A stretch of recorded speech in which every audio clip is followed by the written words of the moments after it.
भारत के हिमाचल प्रदेश में एक छोटा सा गांव अंद्रेटा, जहां कला का एक अनोखा संगम है।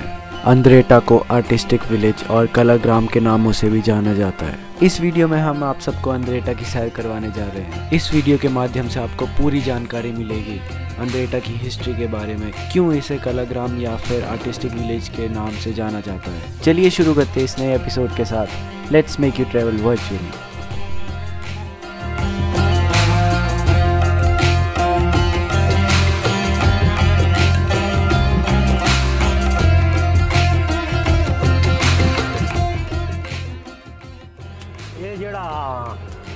काम है यहाँ दा, ये मेरे दादा के टाइम का है। ये जो लोहे का काम है, ये मेरे दादा के समय से चला आ रहा है। मेरे दादा ने इस काम को शुरू किया था, फिर मेरे पिता ने, और अब मैं इस काम को कर रहा हूँ। 15 साल का लग गया मैं काम करना। मैंने 15 साल की उम्र से इस काम को करना शुरू किया था और अब मेरी उम्र 64 साल है। ये काम ही मेरी रोजी रोटी है। इस काम से ही मैं अपने परिवार को चला रहा हूं और मैं इस काम से संतुष्ट हूं।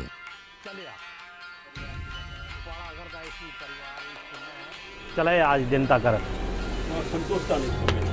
संतुष्ट भी है कने, चलो अपना जेड़ा चले तो ठीक।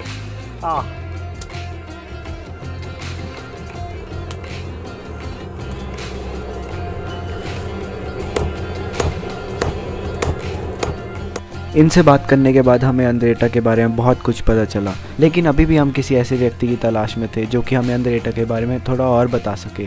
अंद्रेटा को क्यों कला ग्राम के नाम से जाना जाता है, या फिर अंद्रेटा में ऐसी क्या चीज़ थी, ऐसी क्या हिस्ट्री है अंद्रेटा की जिससे अंद्रेटा इतना फेमस हो गया। इसी सफ़र के बीच में हम जा पहुँचते हैं एक मंदिर में, जो कि अंद्रेटा का एक बहुत ही प्राचीन मंदिर है। इसको लोग स्वर्ग आश्रम मछयाल घाट के नाम से भी जानते हैं।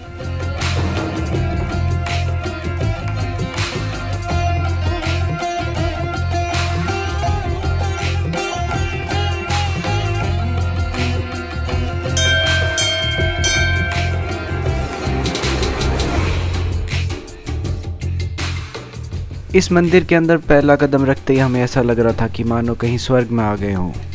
यहाँ पर हमें एक बाबा जी मिले, जिनसे बात करने के बाद हमें मंदिर के बारे में बहुत सारी बातें पता चली। इन्होंने हमें ये भी बताया कि मंदिर के पीछे एक तालाब है जहाँ पर बहुत सारी मछलियाँ रहती हैं और आप उन्हें खाना भी खिला सकते हैं। तो फिर देर किस बात की थी, हमने जल्दी से मछलियों के लिए खाना लिया और चल दिए।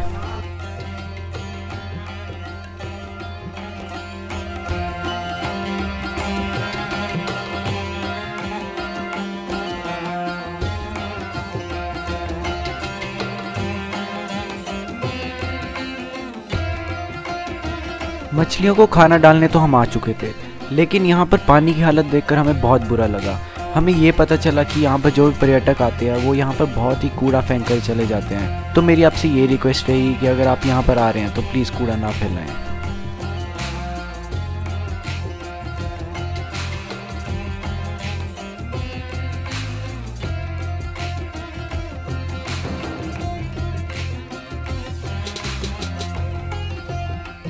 अंद्रेटा के बारे में थोड़ी और बातें जानने के लिए हम अभी अपनी गाड़ी में जा ही रहे थे कि हमें एक दूर चोटी पर एक मंदिर दिखाई पड़ा। वो मंदिर हमें बहुत आकर्षित कर रहा था, लेकिन हम वहाँ पर जा नहीं पाए।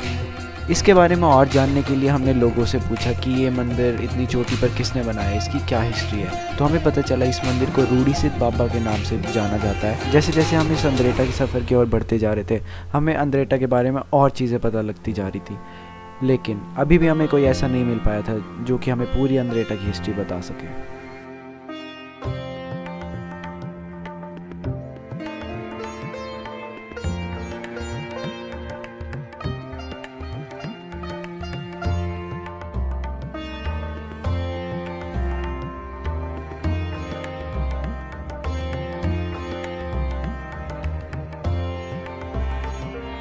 अंद्रेटा के बारे में जानते जानते हमारी मुलाकात हो जाती है सुभाष भंडारी जी से। इन्होंने हमें अंद्रेटा के बारे में बहुत सारी चीज़ें बताई, कैसे यहाँ पर लोग रहते थे, अब कैसे लोग रह रहे हैं।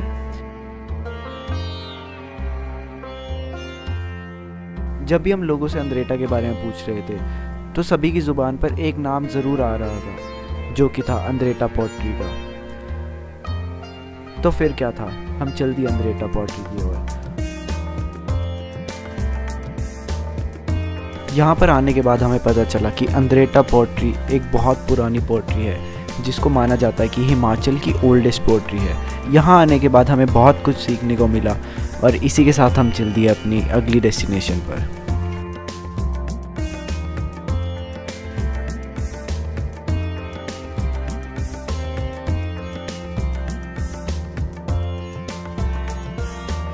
अंद्रेटा के सफ़र में हमें शाम बस होने वाली थी कि फिर हमारी मुलाकात होती है एक ऐसे व्यक्ति से जिसे अंद्रेटा के बारे में सब कुछ पता था। अंद्रेटा क्यों फेमस हुआ और अंद्रेटा को क्यों कलाग्राम के नाम से जाना जाता है, तो चलिए मिलते हैं उनसे। मैं जीसी पठानिया अंद्रेटा गांव का स्थानीय निवासी हूं। ये गांव आज कलाग्राम के नाम से जाना जाता है। पार्टीशन से पहले, मेरे कहने का अर्थ है जब से देश स्वतंत्र हुआ उससे पहले, बट छोटा सा गांव था। लगभग 1000 की आबादी थी यहाँ। अब बढ़ते बढ़ते ये 2500-3000 हज़ार की आबादी हो गई है इसमें। और तब भी कुछ ऐसी चीज़ें यहाँ थीं जो मानो या बाहर से किसी भी आने वाले को अट्रैक्ट करती थी।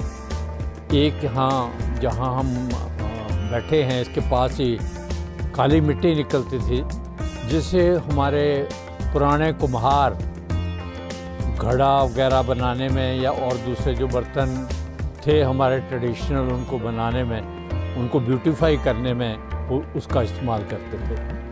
उसके पश्चात ये ब्लू पोट्री से संबंधित सरदार गुरचरण सिंह यहाँ आए और वो भी अट्रैक्ट हुए मिसेस नोरा रिचर्ड की वजह से।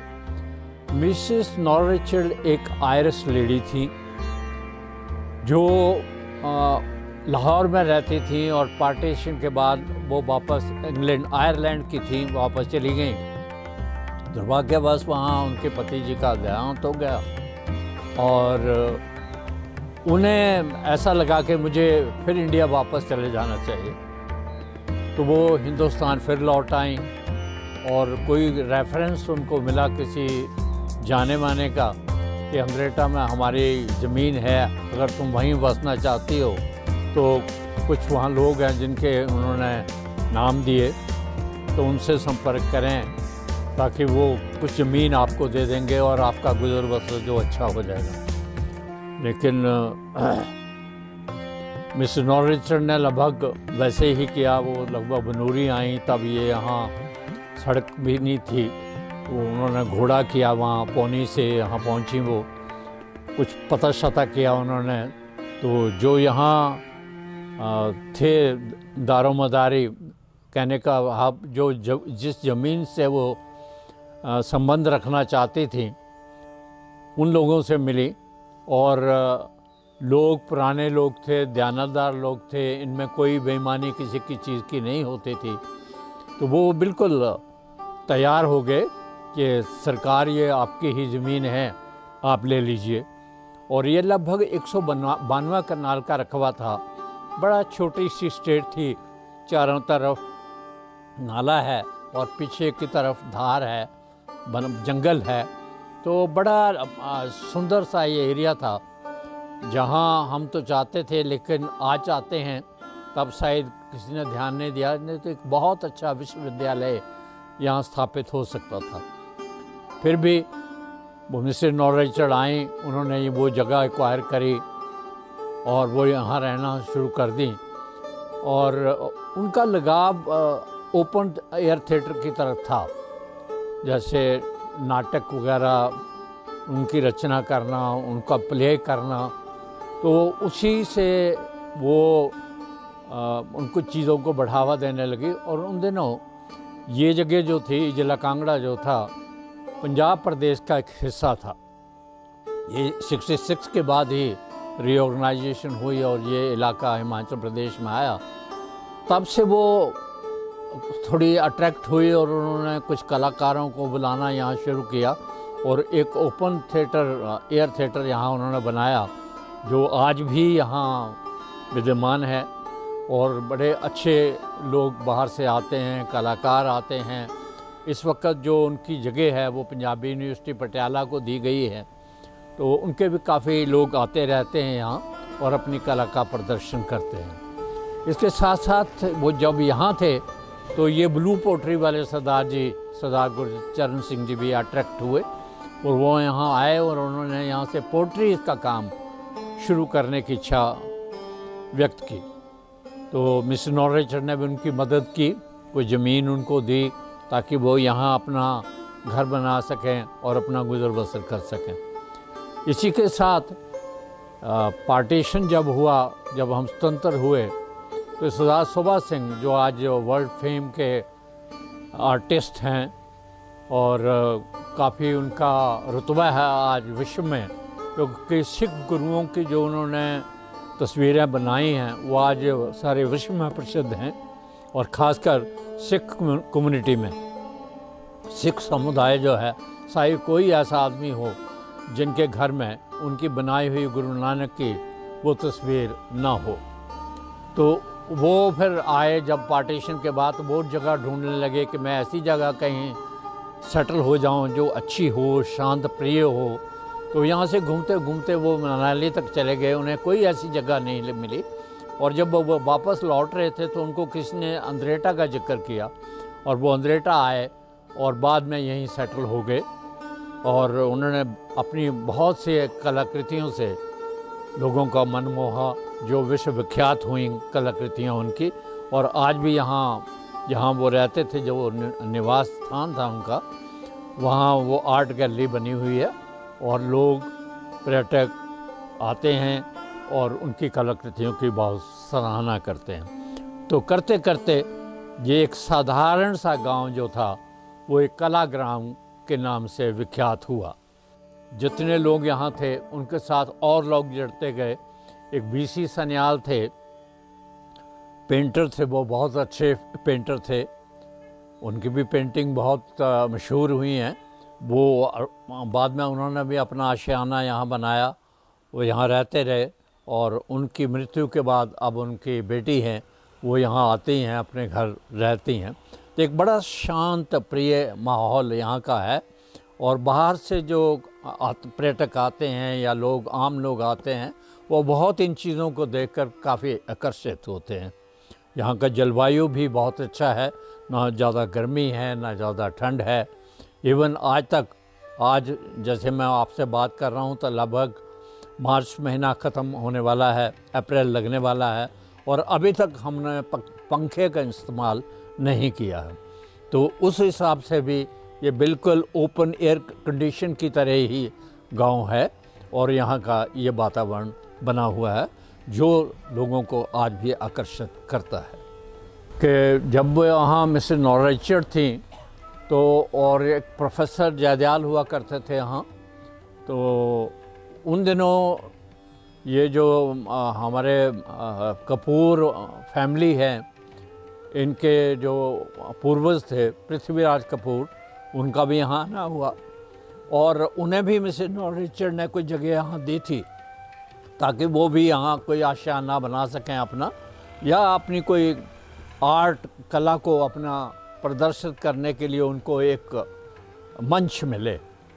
लेकिन वो एक दो बार ज़रूर आए, लेकिन बाद में उनका आना नहीं हुआ और बाद में उनकी मृत्यु भी हो गई। एक मिसेस नॉर्रिचर के पास ही एक चश्मा है पानी का, तो वो उन्होंने ही बनवाया था और उसका पानी इतना अच्छा मानते हैं हम कि उसके लिए हमें किसी फ़िल्टर की ज़रूरत नहीं पड़ती। और जब ये महाराजा कर्ण सिंह, उनकी माताजी यहाँ पड़ियारकर में रहने लगी, तो उन्होंने किसी ने उनसे इस पानी के बारे में जिक्र किया और वो इतनी प्रभावित हुई कि हर रोज़ वहाँ से एक आदमी भेजती थी और यहाँ से एक गागर पानी की भरकर वो पड़ियारकर उनके लिए ले जाते थे। लेकिन बाद में जब उनकी मृत्यु हो गई तो ये भी थोड़ा सा डिसकंटिन्यू हो गया। लेकिन यहाँ के लोगों के लिए एक बहुत बड़ा वरदान है, शुरू से ही उस चश्मे का लोग इस्तेमाल करते रहे हैं और आज वाटर सप्लाई होने के बावजूद भी पीने के लिए लोग उसी चश्मे का पानी जो है वो प्रयोग करना अच्छा समझते हैं। जीसी पठानिया जी से बात करने के बाद हमें हमारे सवाल का जवाब मिल चुका था कि क्यों अंद्रेटा को कलाग्राम के नाम से जाना जाता है। मुझे आशा है कि इस वीडियो के माध्यम से आपको बहुत कुछ सीखने को मिला होगा, अंद्रेटा के बारे में बहुत कुछ जानने को मिला होगा। अगर आपको इस तरह की वीडियोस और देखनी है तो प्लीज़ हमारे चैनल को सब्सक्राइब कीजिएगा। तब तक के लिए बाय।